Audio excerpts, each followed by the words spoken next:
Our next contestant, Brooke Grubb, Crazy in Love. Crazy in Love, Brooke Grubb.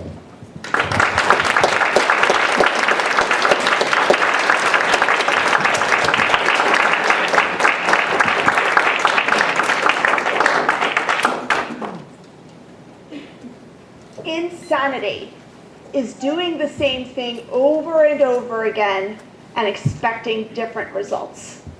That's according to Albert Einstein. He was a genius because he perfectly described my love life. You see, I couldn't keep a man. My method was always the same.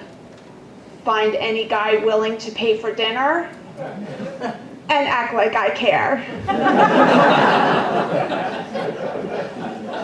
My dates always ended the same. I'd gaze into his eyes and yearn for the next time I would see my therapist. I had to make smart changes to end the insanity. Mr. Contest Master, fellow Toastmasters, and those of us looking to improve any part of our lives, my story will inspire you. One evening, I was watching TV with my 9-year-old, Brandon. An ad came on for the dating website eHarmony. Brandon said, "Mom, you should do that." "Why?" "Nothing else is working."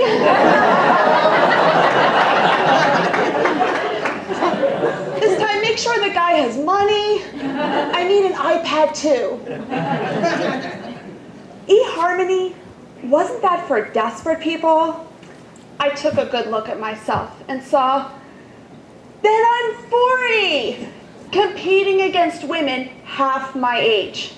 Just getting ready for a date requires exfoliators, mud masks, anti-wrinkle cream, moisturizer, foundation, makeup, crest whitening strips, duct tape, and Vaseline. The last two are for getting in my clothes. With online dating, I could use Photoshop. Even better, eHarmony would find lots of men for me. I could stop chasing men at singles bars, mixers, and Taco Bell. While eHarmony would do most of the work, I vowed to do my part. Thankfully, the website offered great advice, including 3 changes I could make to stop the insanity. Insanity stopper number 1, raise my standards. I wrote a list of what I expect in a man from now on. My list is short but strict. First, my man must floss if he has teeth. Second, most important, he cannot be a Toastmaster. Toastmasters men always have an agenda.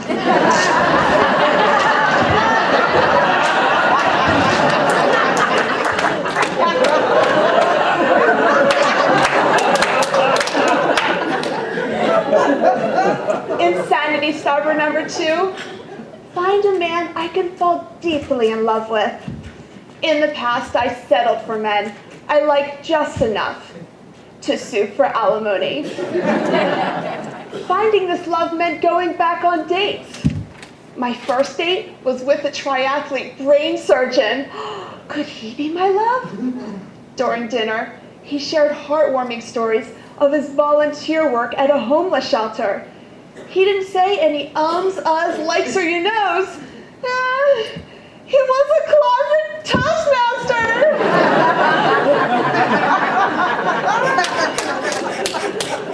I went on dates with other men. Finally, I found the one. This man, Chuck, was once a model. Prisoner. When he described his bank robbery in a clown suit, ums and uhs were everywhere. And he flossed. All I needed now was insanity stopper number 3. Prepare for a lifelong commitment. Or at least long enough to get Brandon's iPad. I was devoted to Chuck, but then I discovered his shady side. Sometimes he would disappear and refuse to tell me where he went. Finally, I found evidence in his coat pocket. Index cards outlining his robberies while dressed in varied costumes. He came clean.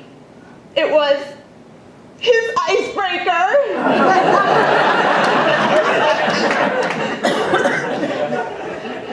I chucked Chuck and renewed my search for my perfect, flossing, non-Toastmaster. Some of my girlfriends say, Brooke, you're smart to change your approach, but your approach is crazy. Hello? You have to date a few felons to get to your codependent alcoholic adulterer. Also, for the record, Brandon did get his iPad. While we were dating, Chuck went to the Apple store dressed as Snow White. You see, fairy tales do come true. The moral of the story? Conquer your challenges by changing your approach. Of course, check your results and continue to tweak your strategy as needed. Who knows, I might revise my criteria for men.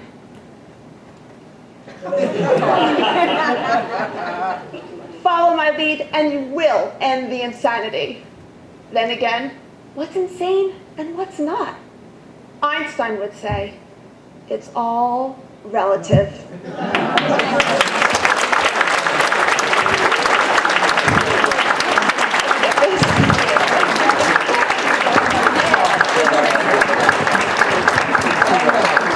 We will now observe 1 minute of silence while the judges mark their ballots. Madam Timer, will you put